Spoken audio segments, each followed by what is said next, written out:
Abençoemos aqueles que se preocupam conosco, que nos amam, que nos atendem às necessidades. Valorizemos o amigo que nos socorre, que se interessa por nós, que nos escreve, que nos telefona, para saber como estamos indo. A amizade é uma dádiva de Deus, presente no coração daqueles que cruzam o nosso caminho. Mais tarde, haveremos de sentir falta daqueles que não nos deixam experimentar a dor da solidão. Que possamos consolar uns aos outros em todos os dias da nossa vida. Chico Xavier.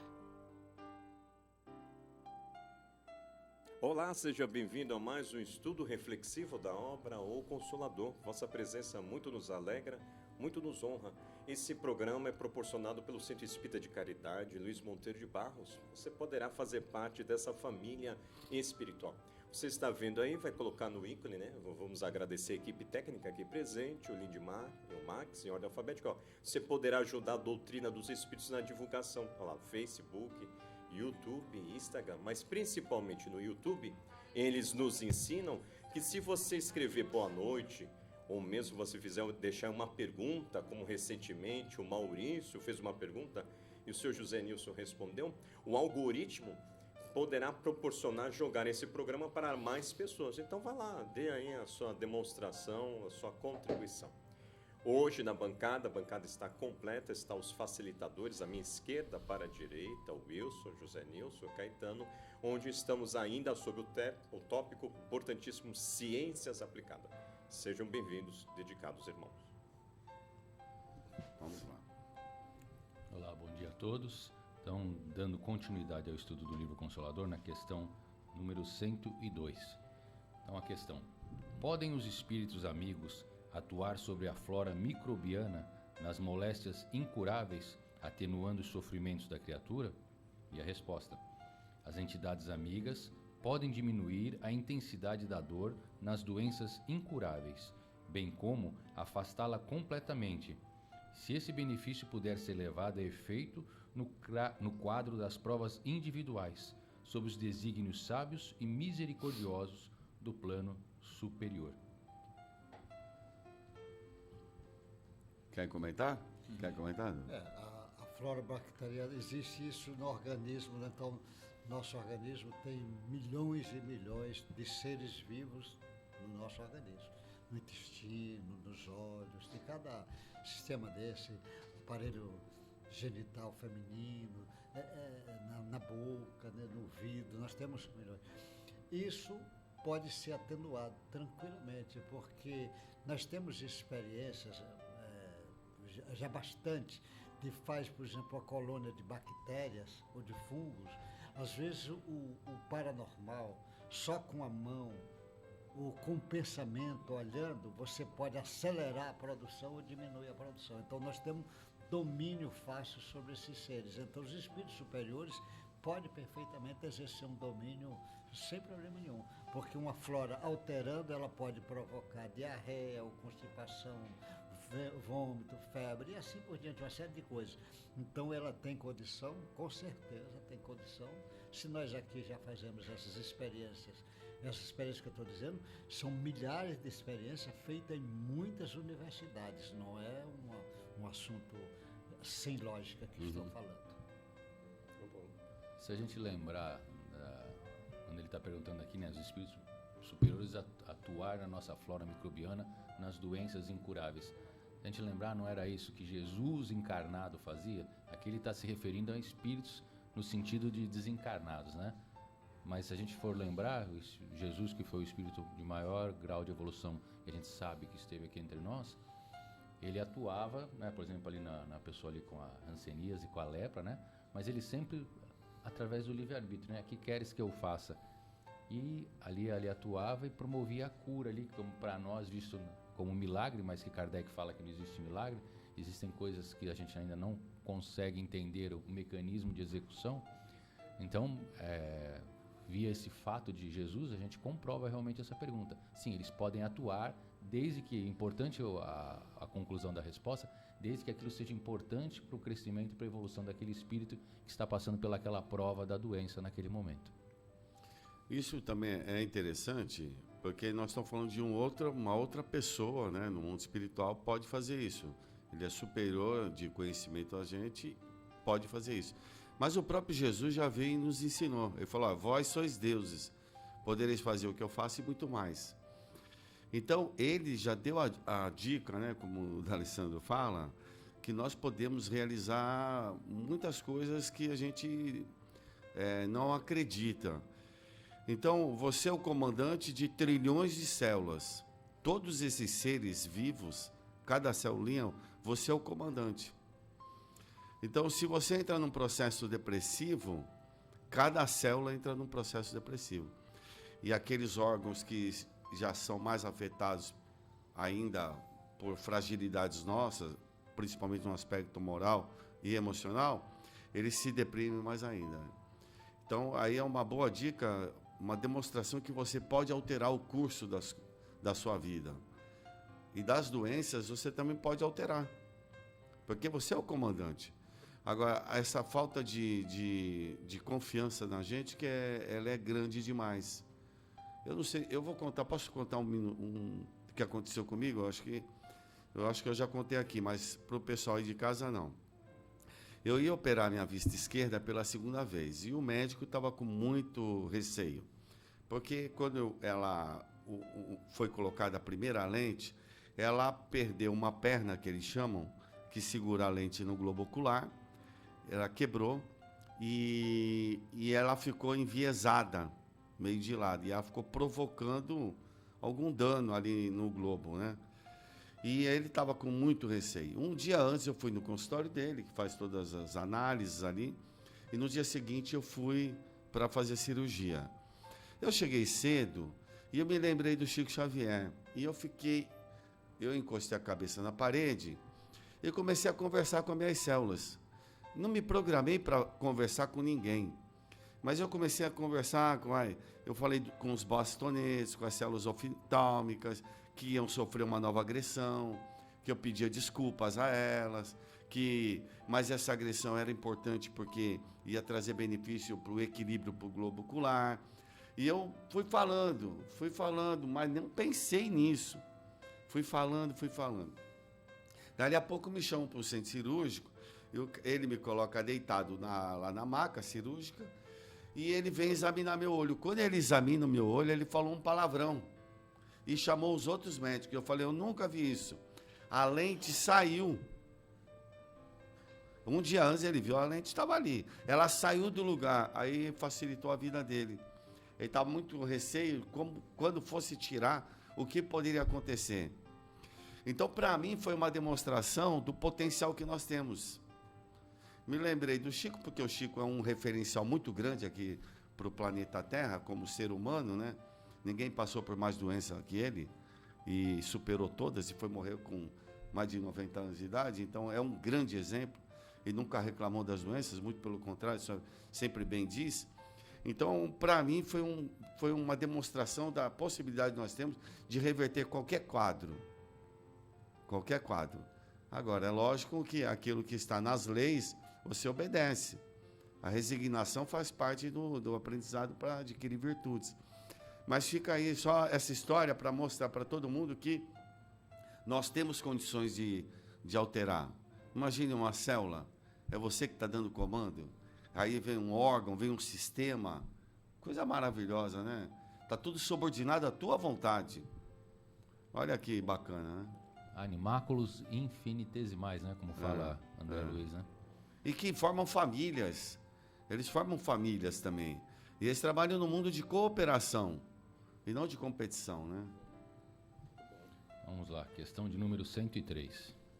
No tratamento ministrado pelos espíritos amigos, a água fluidificada para um doente terá o mesmo efeito em outro enfermo? Resposta. A água pode ser fluidificada de modo geral em benefício de todos. Todavia, pode sê-lo em caráter particular para determinado enfermo, e neste caso é conveniente que o uso seja pessoal e exclusivo. Então aí a gente pode até lembrar daquele exemplo do livro Nosso Lar, onde André Luiz, num primeiro momento, fica bravo por a sua esposa estar em uma segunda núpcias. Mas depois, quando ele percebe que ele poderia ajudá-la na harmonia do lar e que o segundo marido dela estava em um processo de doença grave, então ele fica a noite inteira ali fluidificando aquela jarra de água na cabeceira do atual marido dela, e intuindo para que ele bebesse daquela água para que ele pudesse melhorar. E assim, quem lê o livro ou quem vê a cena no filme também é muito bonito. Ele de manhã ele acorda, né, ele levanta restabelecido, mostrando ali a influência do benefício da água fluidificada por André Luiz através de bons pensamentos, boa energia, né? Então ele fala aqui dessa importância e o quanto essa água fluidificada pode nos ajudar, né? Mas a gente tem que estar receptivo a isso. Você vê a água fluidificada. Hoje tem até bastante experiências eles fazem com água para ver as alterações do ângulo das moléculas. Eles têm experiências e é comprovado que tem alterações. Naturalmente, aquela água fluidificada, como ele disse, pode ser geral, assim, uma fluidificação que serve para todo mundo, mas pode ser específica para aquele camarada. É igual a água mesmo.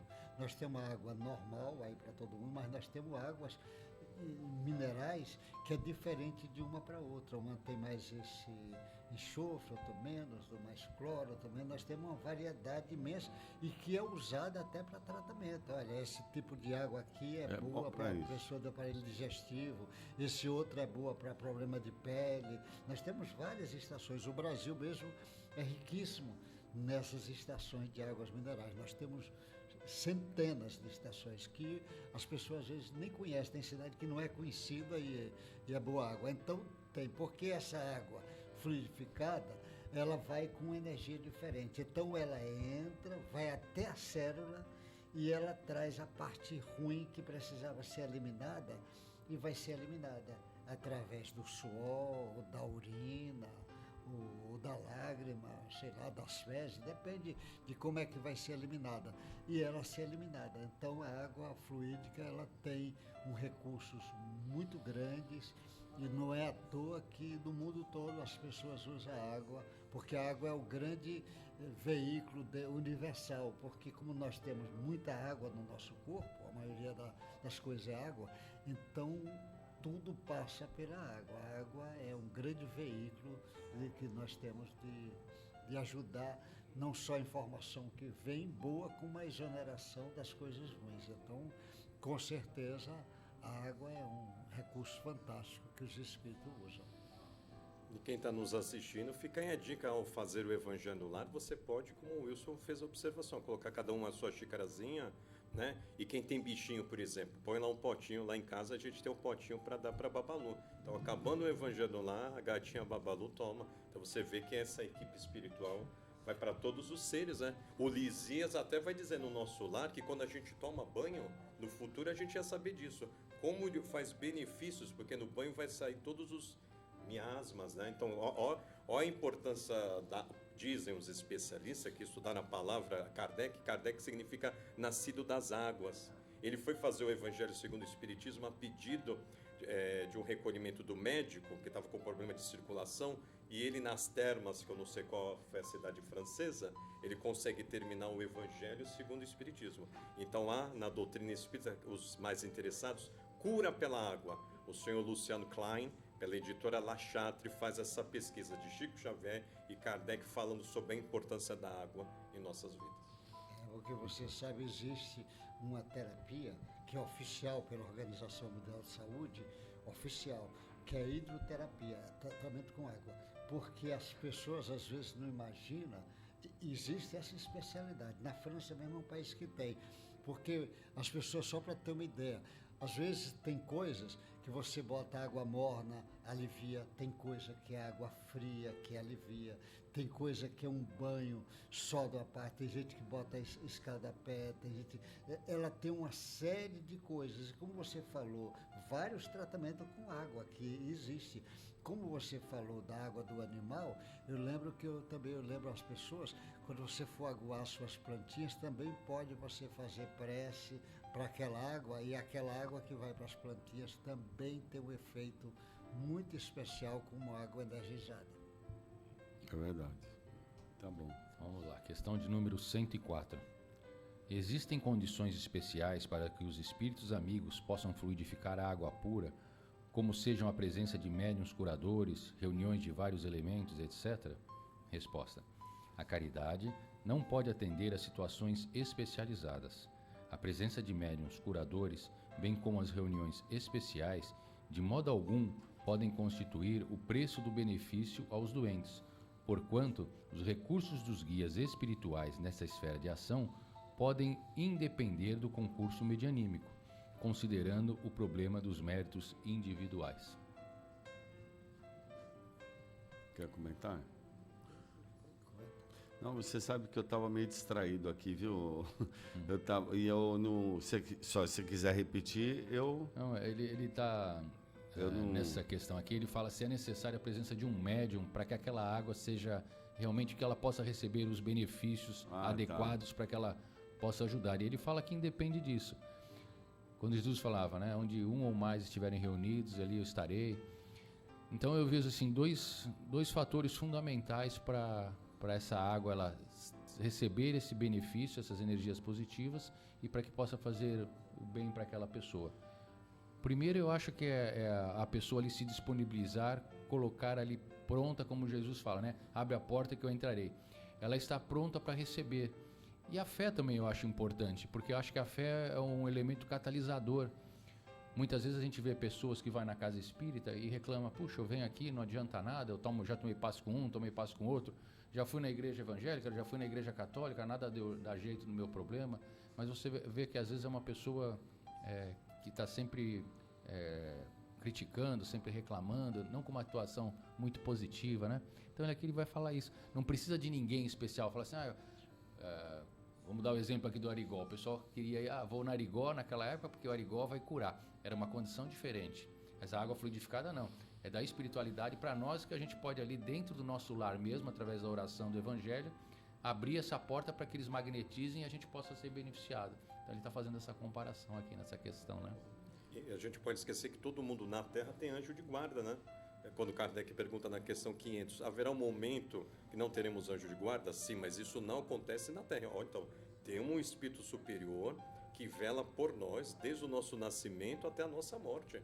Então, é ele, às vezes, justamente vendo a nossa boa vontade, que é ele que está ali, né? Não precisa um médium de cura, a gente vendo um médium, mas tem um médium, vamos dizer assim, né? Nos auxiliando constantemente quando a gente está aberto. Né? Eu tenho hábito, assim, por exemplo, onde eu trabalho, na minha sala, eu tenho jarra de água. E quando eu vou colocar, eu aprendi que você pode fazer com que essa água se torne benfazeja, né? Então, eu sempre vi a água muito cristalina e toda vez que eu vou beber uma água, eu vou bendizer essa água. Toda vez. Porque a água é um bálsamo divino, né? Como se fosse um remédio. Porque como o corpo é todo feito quase que de água, a importância dela é vital, né, na nossa vida. Então, eu sempre vou bendizer. Quando eu percebi aquela pesquisa lá do japonês, o Masaru Emoto, então eu dizer graças a Deus, que exaltar a água, a beleza da água, e você vê ela cristalina ali, então é como se eu estivesse adorando aquela situação. Adorando, quer dizer, ela fizesse parte de mim. E quando vai dormir, a mesma coisa, você deixar um copo com água, que é bom tomar água, né? Então, ela faz parte da sua vida. E você precisa muito da água. Então, eu tenho que tratar muito bem a água. E toda hora eu tenho que bem dizer ela, porque é ela que vai me alimentar, ela que vai trazer os benesses. Agora, se eu puder colaborar, melhor.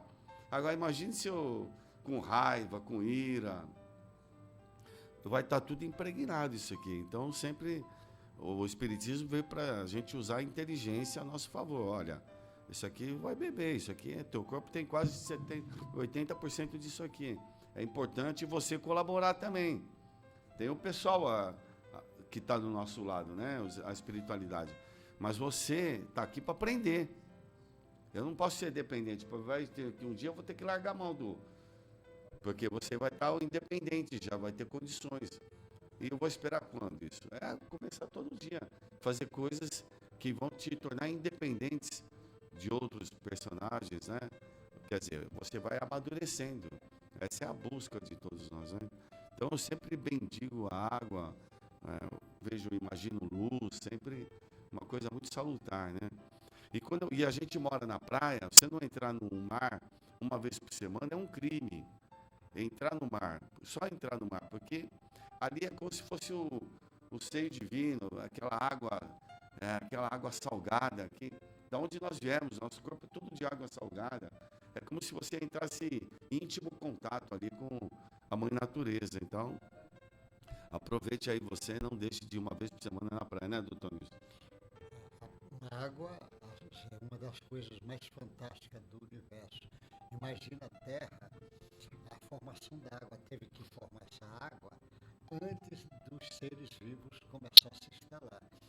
E formar esse mar, esses oceanos, e também separar a água doce da água salgada, que fica esse privilégio, um privilégio nosso do Brasil, além da quantidade de água salgada que tem o litoral todo, é o maior reserva de água doce do planeta, também é nossa.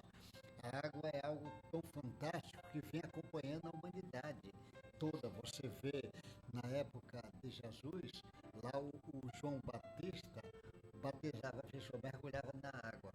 Quando Jesus começa, agora os caras vão acompanhar Jesus. E os discípulos de Jesus, no início, mergulha, mas Jesus não mergulha ninguém. Jesus não faz nenhum mergulho nisso. Porque as pessoas, a personalidade, ainda precisa das coisas exteriores. A individualidade não precisa mais dessas coisas exteriores. Mas Jesus respeita as pessoas que estão em sintonia, que ainda precisam das coisas exteriores. É como ele disse, a água está lá, o médio pode ajudar, mas o médio também pode até prejudicar a água. Mas espiritualmente, dependendo do médio, ele vai ajudar, porque a água é o grande solvente universal. Então eles usam recursos com a água que nós precisamos parar para ver a beleza, a coisa profundamente espiritual do que é a água. Sem água, esse planeta não teria condição de ter vida, porque a vida precisava dessa. Porque se o homem tem a quantidade grande de água, nós tem plantas que é quase 98% de água. Tem animal que é quase todo água. Então nós precisamos muito da água. E ainda essa separação da água doce e salgada é algo muito fantástico. Então é preciso realmente você se curvar diante daquilo. Então, uma cachoeira, uma nascente de um rio que as pessoas poluem. Na realidade, a nascente do rio, a gente teria que olhar uma nascente do rio quase como respeito, como se estivesse entrando num templo religioso. Pela importância daquilo. Questão de número 105. O fato de um guia espiritual receitar para determinado enfermo é sinal infalível de que o doente irá curar-se? Resposta. O guia espiritual é também um irmão e um amigo que nunca ferirá as vossas mais queridas esperanças.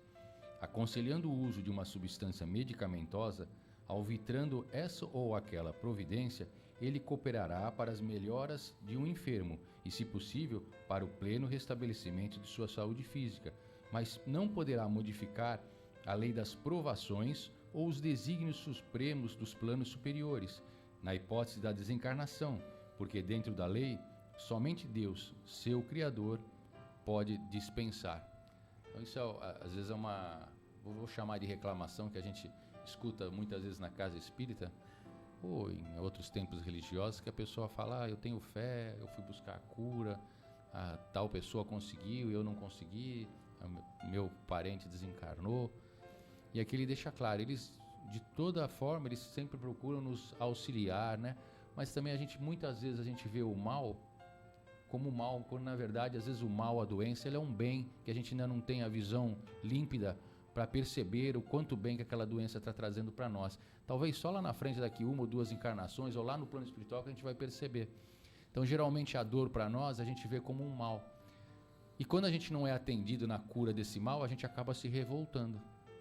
Então, ele fala aqui, então, eles podem nos auxiliar às vezes para dar uma melhora, para dar uma ajudada, mas se faz parte da nossa caminhada para a gente passar pelaquela, vamos chamar assim, problemática, para que tenha um aprendizado, uma evolução, ou melhor, uma transformação de nossos vícios, né, em virtudes, eles vão deixar que aquilo ali ocorra, mas vão estar sempre ao nosso lado, né?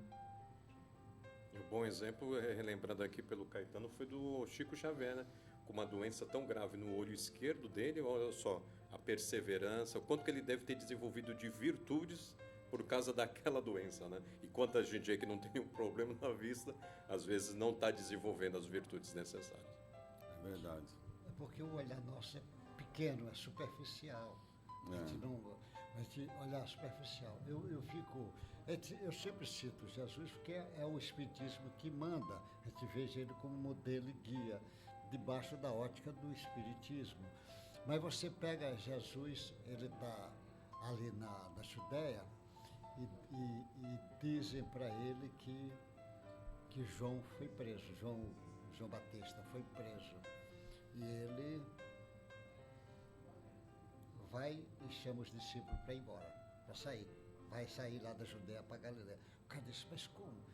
O mestre, em vez de consolar o João Batista, em vez de ir lá, ele manda embora. Ele sabia o que nós não sabíamos. Sabia que João Batista tinha sido processado pelo lado religioso, lá dos fariseus, que ia acontecer com ele mesmo naquela região, porque os caras, a personalidade só vê o lado externo, não vê a individualidade profunda. Ele sabia disso e ele sabia que o João Batista era o Elias. Ele sabia que o João Batista ia passar a experiência de perder a cabeça. E ele estava diante de um problema, mas ele sabia que aquele problema era importante para o João. Era um grande momento que o João ia atravessar. Então o olhar dele é diferente, mas a personalidade dele diz, deixa aí essa turma que está na superfície, olhando, vamos lá para a Galiléia, porque lá nós não vamos ser perseguidos, ou seja, o lado externo não vai ter pressão. É como as pessoas ficam muito preocupadas com o lado externo. Como ele diz, vai fazendo, dá o guia, dá o remédio. Mas Jesus ensinava o lado interno. Cura a tua alma. Eu vim para os doentes. Olha onde ele mandava. Você precisa curar a tua alma. Ele sabia, por exemplo, que o João Batista, ele ia ser uma grande cura para ele, aquele episódio que ia passar. Então os espíritos olham e dizem, é bom, o cara está dando remédio, está ajudando, quer cooperar, mas vai ajudar até um ponto. Se a alma do sujeito, o espírito, não mudar, ele vai continuar doente. Por isso que Jesus ele veio para ser médico das almas, não do corpo, porque do corpo é transitório, mas ele é das almas. E o Espiritismo convida a nós a dizer, você tem que ser médico da sua alma, mas você mesmo ser médico da sua alma. Isso aqui é o desafio nosso. É muito complexo, não é? É fantástico, né? Eu vejo dessa forma também. Aqui vamos falar agora sobre um tema, eutanásia, essa questão. Então, pergunta de número 106. A eutanásia é um bem nos casos de moléstia incurável?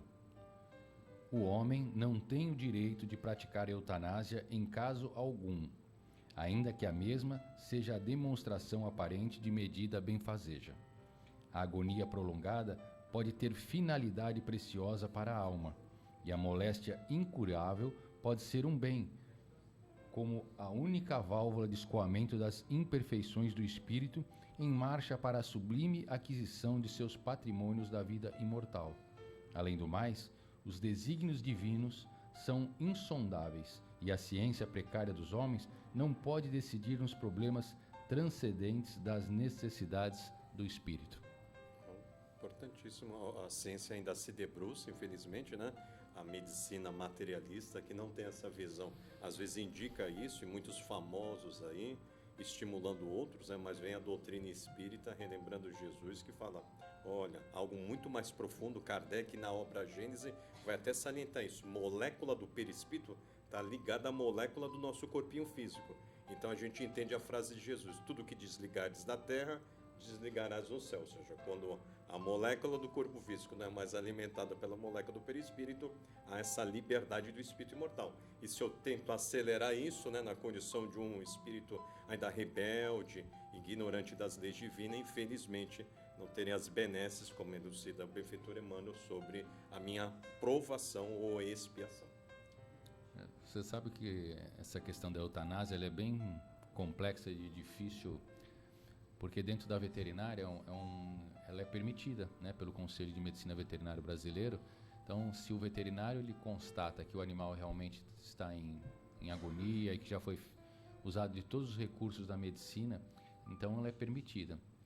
Só que muitos tutores chegam assim vamos chamar numa sinuca de bico ali, quando isso é recomendado, porque o animal que chega nesse ponto de uma eutanásia, geralmente é um animal que já convive com a família, já se tornou membro da família, está ali há 15, 20 anos dentro da família. E aí você criou laços, um parentesco espiritual, não é nem corporal, né? Um parentesco espiritual profundo. E você tomar uma atitude dessa é muito difícil. Então as pessoas perguntam, mas é certo, não é certo com o animal? E aí o que a gente costuma falar é o seguinte, que você tem que procurar, tem um texto de Emmanuel que ele fala o quanto puderes, né, também, que ele fala o quanto puderes, cuida do ente querido, o quanto puderes, te dedica com todo amor, o quanto puderes, faz o todo possível, porque é uma decisão muito particular, né?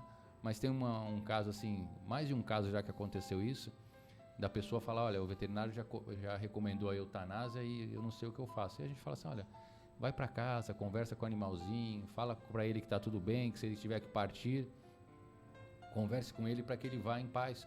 Porque muitas vezes, que nem a gente tem nos casos das obras de André Luiz, a gente está ali ao lado daquele ente querido que está precisando partir, mas a gente está orando, pedindo sempre para ele não parta, para que ele melhore, para que ele fique bem. Então a gente tem aquele exemplo da melhora da morte, né, que a espiritualidade dá aquela melhorada ali no moribundo, aí todo mundo relaxa, vai para casa e eles vão ali e fazem o desligamento, né? Porque a gente às vezes não quer que aquela pessoa parta, e a mesma coisa acontece com os animais também.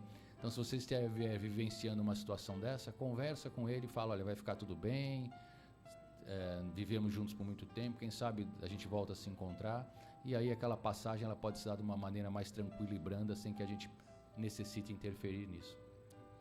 Você vê que o Emmanuel chama a atenção da eutanásia e hoje é um assunto que é discutido no planeta inteiro.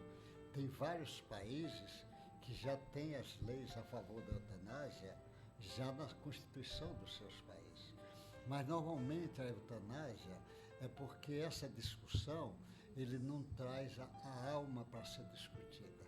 Então quem tem uma visão do corpo, uma visão só biológica, da anatomia, da fisiologia, da terapia, assim, fisiológica, esse camarada perfeitamente parece lógico ter eutanásia. A pessoa está lá, está em coma, o que é que tá, não sabendo ele que às vezes aqueles momentos são os momentos mais importantes.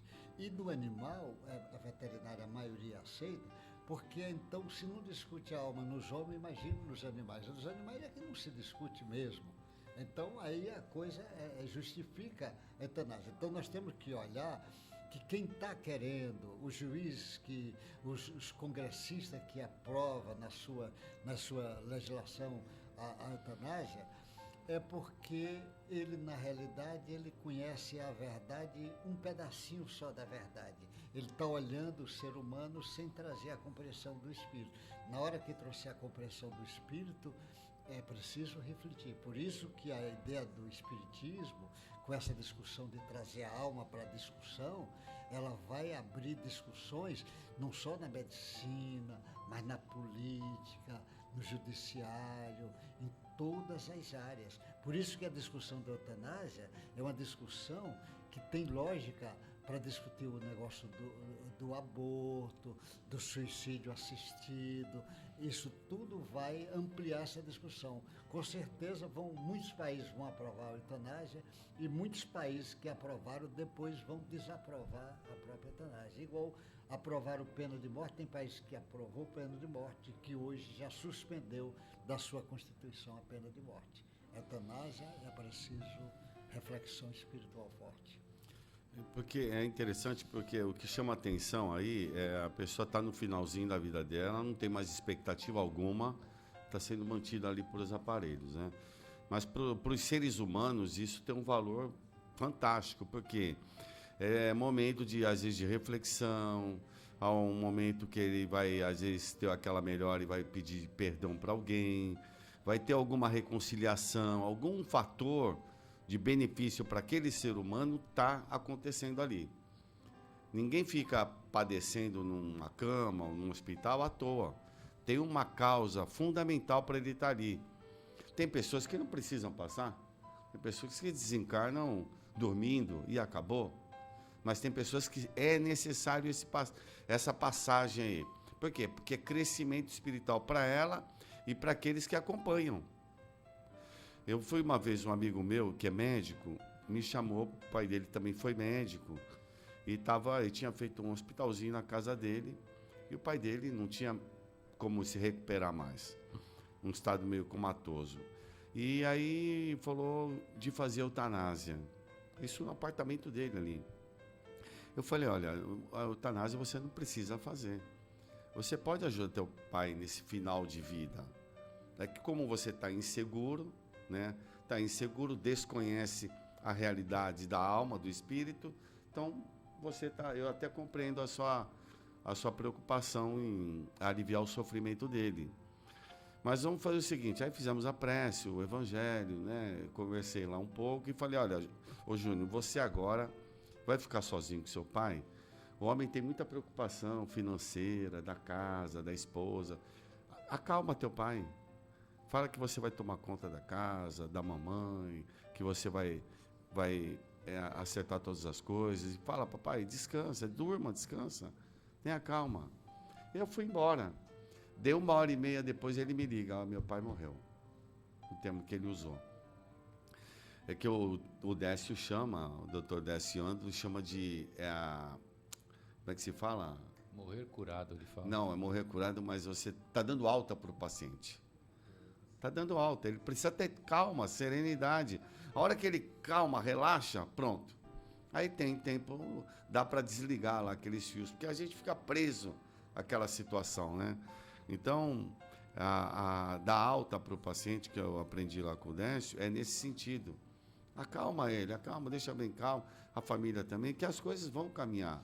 Se precisar ficar um tempinho a mais, vai ter que ficar, porque é uma necessidade, né? A importância disso. E uma vez eu também fui numa casa de uma paciente, a mãe estava 8 anos no estado comatoso, alimentação parenteral, não tinha jeito. E quem abriu a porta para mim foi minha irmã, que eu não conhecia, a outra era a minha paciente. Aí eu falei, você está preparada para a mamãe ir embora? Ela falou assim, eu estou. Está preparada? Tá, ótimo então. Aí chegou a outra, que é a minha paciente. Eu falei, e você, está preparado para a mamãe ir embora? Ela falou, não. Não estou. Eu falei, então tá bom. Você vai ficar segurando ela mais tempo aqui, porque ela está presa a você.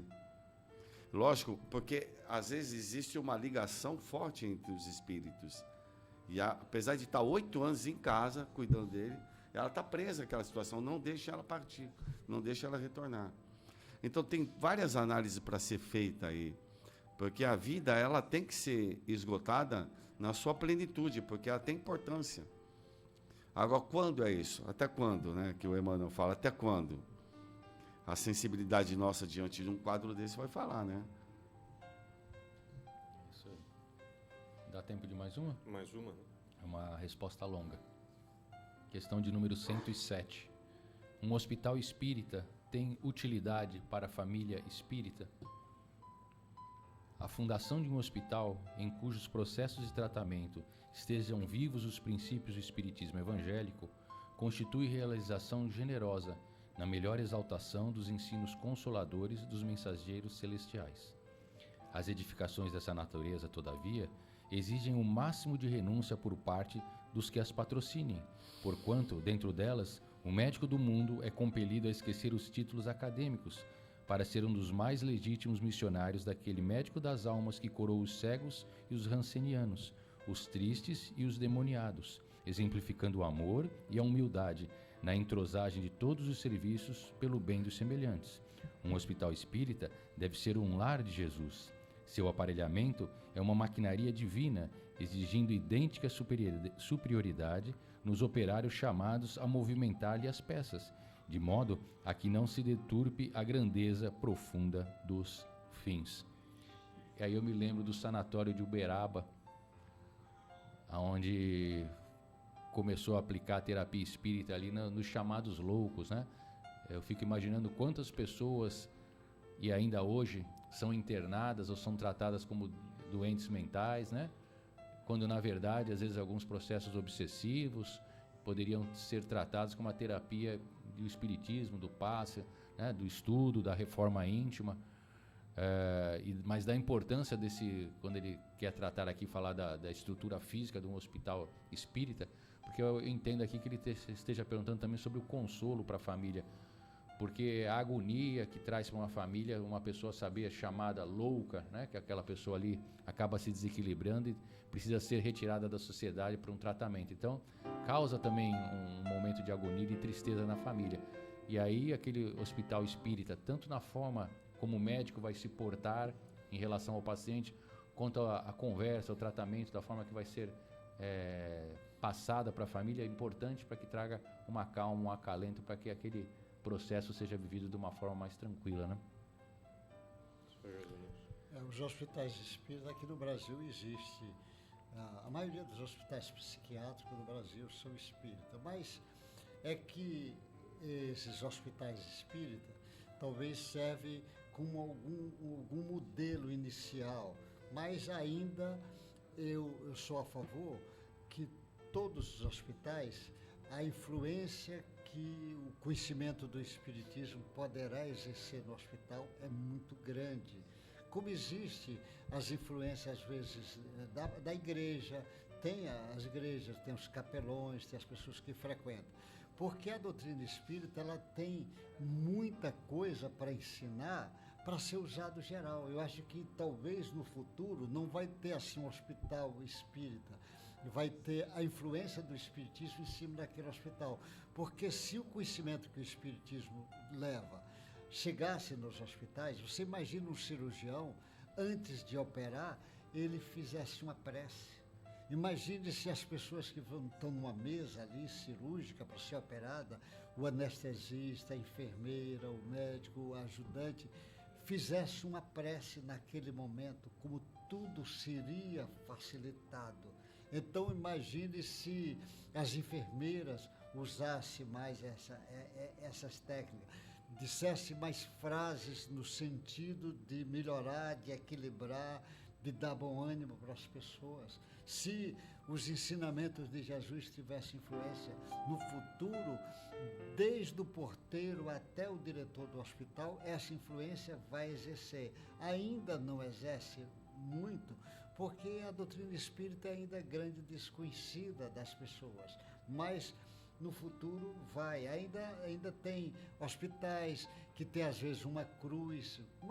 Eu lembro do Chico, a mulher falou: Chico, eu entrei numa Santa Casa, o marido dela ficou internado no quarto, e ela olhou para uma cruz que tinha lá com Cristo na cruz. Ela disse: eu olhei, Chico, eu tive impressão que estava saindo luzes de lá. E o Chico disse: estava, porque você imagina, mais de 100 anos ali, aquela cruz, quantas pessoas deitadas ali naquela cama, olha para aquela cruz e faz um pedido, pede a Jesus para ajudar, não só o doente, a família. Ele disse: depois de mais de 100 anos de prece, está impregnada uma energia muito boa ali, e você é capaz de ver isso. Então, quando as pessoas usassem mais, imagina um trabalho no hospital que vai começar, a equipe que vai entrar de plantão ali, das enfermagens, da atendente, antes de entrar no trabalho, lá fizesse uma prece para o trabalho que ele ia executar. Imagine que vai sair, fizesse uma prece de agradecimento. Cada um olhando, imagina uma pessoa estar lá para desencarnar e a pessoa, até a enfermeira, às vezes não precisa dizer nada, é só em pegar, mas você emitindo um pensamento, quanta coisa ia ajudar. O cuidado, o respeito dele saber que está diante de uma alma que momentaneamente está encarnada e está atravessando aquele momento ali, que é um momento importante, sublime, aquele momento. O momento do desencarne é tão importante quanto o momento do encarne. Então, uma criança nascer, deveria todos ali receber em festa, com pensamento de alegria, de paz. Então, com certeza, as doutrinas espíritas, só olhar os hospitais no mundo espiritual, que não é hospital espírita, mas lá no mundo espiritual, a maneira que os doentes dizem, puxa, aqui os enfermeiros é muito educado, todo mundo muito educado, fala muito com simplicidade, fala em Jesus. Depois é que ele vai entender. Então, no futuro, os hospitais nossos serão uma réplica desses hospitais no mundo espiritual.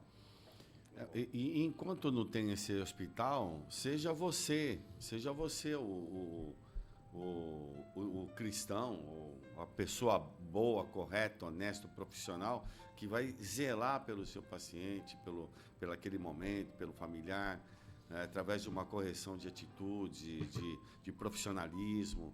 Isso tudo você está obedecendo às leis, os critérios divinos, porque você está fazendo tudo para o outro da mesma forma que você gostaria que o outro te fizesse, né? Então, é fácil a gente fazer essa mensuração. Coloque você ali e veja como você gostaria de ser tratado. É assim que a gente vai tratar o nosso semelhante. E isso eu não tenho dúvida que desde um simples, a pessoa que cuida lá da limpeza, até o mais exímio médico lá, cirurgião, eles estão todos conectados, cooperando para que aquilo floresça e cresça de uma forma muito harmoniosa. Então, e vai demonstrar a importância de cada pessoa e principalmente de cada forma que você trata o seu semelhante para o bem comum, que é um hospital andar muito bem, né? Então, os dedicados companheiros técnicos estão chamando a atenção com o prazo do horário. Eu gostaria de agradecer e fazer um convite a você que está nos vendo toda quarta-feira. Anota aí, toda quarta-feira, na Silva Jardim número 1, no Centro Espírita de Caridade Luiz Monteiro de Barros, você poderá estudar o livro Consolador, só que presencialmente. Vai lá, estará o facilitador Sr. José Nilson e outras pessoas. É claro que o número das questões é diferente, mas não há problema. O importante é você ir lá e dar a sua cota de participação. E aqui, de 15 em 15 dias, nós estamos sempre relembrando o benfeitor Emmanuel. Então, gostaria de registrar minha gratidão aos facilitadores, agora da minha direita para a esquerda, o Caetano, o Sr. José Nilson e o Wilson Andrade, e a você que abriu as portas à vossa casa física e principalmente à vossa casa mental, emitindo bons pensamentos. Se Deus o permitir, daqui a 15 dias estaremos juntos novamente. Muita paz.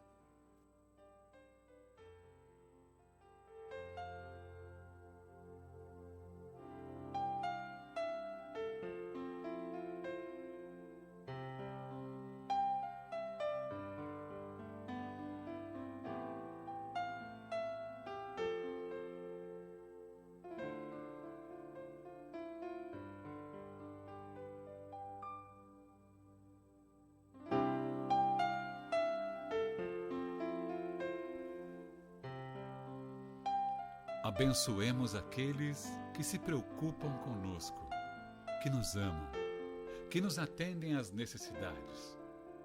Valorizemos o amigo que nos socorre, que se interessa por nós, que nos escreve, que nos telefona, para saber como estamos indo. A amizade é uma dádiva de Deus, presente no coração daqueles que cruzam o nosso caminho. Mais tarde, haveremos de sentir falta daqueles que não nos deixam experimentar a dor da solidão. Que possamos consolar uns aos outros em todos os dias da nossa vida.